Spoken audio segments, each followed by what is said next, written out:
ከሚከስሩ ወይም ከማይሳኩልኝ ቢዝነሶች ውስጥ አንዱ ስፔስ ኤክስ በጣም ትልቁ ነው ብዬ አስብ ነበር። እንደ እውነቱ ከሆነ መጀመሪያ ሲጀምር አካባቢ ተስላም ሆነ ስፔስ ኤክስ ይሳኩልኛል ብዬ አስቤ አልነበረም። ሁለቱም እየሞቱ ያሉት ድርጅቶች ነበሩ። እንደዛም ቢሆን ግን ፔይፓልን ከሸጥን በኋላ ያገኘሁትን $175 ሚሊዮን ለሁለቱም ድርጅቶች አካፈልኩ። በቃ ያንን ሙሉ $175 ቢሊዮን አጠዋለሁ ብዬ ነበር የጠበቅኩት። እንደውም መጀመሪያ ከፔይፓል ያንን ገንዘብ ሳገኝ ግማሹን ለራሴ ላስቀምጥና ግማሹን ከሁለት አንዱ ካምፓኒ መርጬ ኢንቨስት ላድርግ። እንደዛ ካረኩ ግን ኢንቨስት ያላረኩበት ድርጅት ይሞታል ማለት ነው።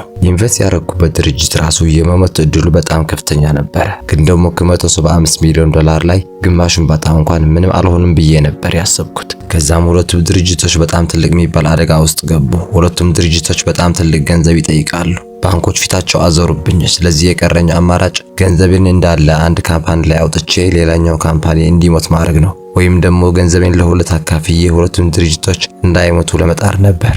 ስለዚህ ያንን ወሰንኩ። ድርጅቶቹ እንዲሞቱ አልፈለኩም ነበር። አሁን ሁለቱም ድርጅቶች ከሞቱብኝ ሙሉ ገንዘቤን አጣ ነበር።